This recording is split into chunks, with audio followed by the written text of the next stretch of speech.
নমস্কার দর্শক বন্ধুরা, আপনি কি কখনো ভেবেছেন কেন আমরা জীবনে বারবার একই ভুল করি? একই রকম মানুষকে বেছে নিই, একই ধরনের সম্পর্কে জড়াই বা একই ভুল সিদ্ধান্তে গিয়ে পৌঁছাই, যেন ইতিহাস নিজেকে আবার লিখছে।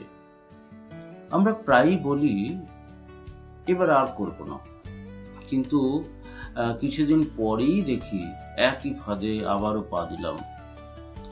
এটা কি শুধু দুর্ভাগ্য, নাকি এর পেছনে লুকিয়ে আছে গভীর কোনো মনস্তাত্ত্বিক কারণ? মনোবিজ্ঞান বলে আমাদের মস্তিষ্ক অভ্যাসের যন্ত্র। এটি সব সময় পরিচিত জিনিসের মধ্যে স্বস্তি খুঁজে পায়, ইভেন যদি সেটি ক্ষতিকারকও হয়। শৈশবে আমরা যেভাবে ভালোবাসা, নিরাপত্তা বা প্রত্যাখ্যান অনুভব করেছি, সেই অভিজ্ঞতাই হয়ে যায় এক ধরনের ইমোশনাল ব্লুপ্রিন্ট।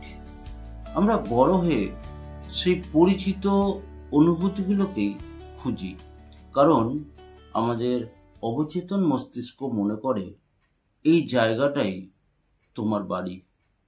একটা উদাহরণ দিই। ধরুন, একজন মেয়ের বাবা সবসময় আবেগগতভাবে দূরে ছিলেন, অর্থাৎ খুবই শীতল প্রকৃতির মানুষ ছিলেন।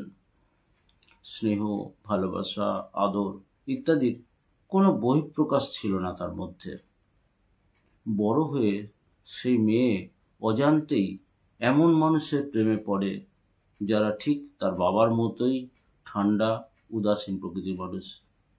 কিন্তু সে ভাবে এবার সে আমাকে নিশ্চয়ই বুঝবে, আমাকে স্নেহ, ভালোবাসা, আদরে ভরিয়ে দেবে। কিন্তু কি হয়? কিন্তু ফলাফল হয় সেই আগের মতোই। সে যা চায় তা পায় না, ফলে তার মধ্যে তৈরি হয় একাকিত্ব, অপ্রাপ্তি, একটা ভাঙা মন। এভাবেই শৈশবের ক্ষত আমাদের আজকের নির্বাচনে রং লাগায়। আরেকটি কারণ, অবচেতন আরাম অঞ্চল বা কমফোর্ট জোন, আমরা যেটা জানি সেটাও নিয়ন্ত্রণ করা সহজ মনে হয়, যদিও তা আমাদের ক্ষতি করে। তবুও অজানা ভালো কিছুর থেকে পরিচিত যে কষ্ট, সেখানে থাকা নিরাপদ লাগে।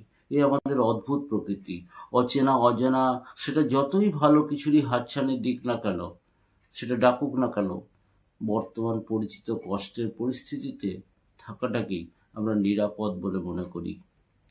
এ এক অদ্ভুত মানসিক ব্যাপার। তারপর আসে সেলফ ফুলফিলিং প্রফেসি। আমরা যদি বিশ্বাস করি আমি সবসময় ভুল মানুষকেই বেছে নিই, তাহলে আমাদের কাজকর্মই সে বিশ্বাসকে সত্যি করে তোলে। অর্থাৎ সত্যি সে সবসময় ভুল করবে।